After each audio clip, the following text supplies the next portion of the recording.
academy मेहनमती उच्च माध्यमिक श्रेणी क्যালকুলাস 9 problem next problem 5 2x degree cos 3x degree সুতরাং ডিগ্রিকে 5/180 দিয়ে গুণ করে এটাকে রেডিয়ান করে নিব 2x * 5/180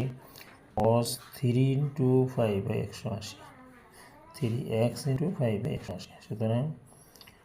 2 দিয়ে আমরা 180 কে ক্যান্সেল করলে পাবো 90 তাই 5x/90 * cos 3 দিয়ে 180 কে পাবো 60 cos 5x/60 then differentiate x so ddx 2x degree cos 3x degree equal to ddx to 5 and 90 in cos 5/60 then ub formula আমরা করব ub তাহলে differentiation of cos 5x/60 plus 5x/60 to differentiate of 5x/90 so you will 5x/90 into dx cos 5x/60 degree plus cos 5x/60 degree into ddx 5/90 ready আমরা দেখলাম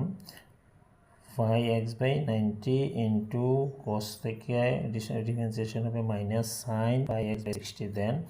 ddx 5x/60 plus cos 5x/60 into 5/90 constant dx dx into 1 then 5/90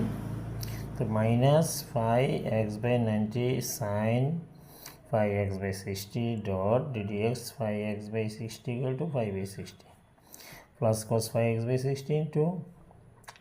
5/90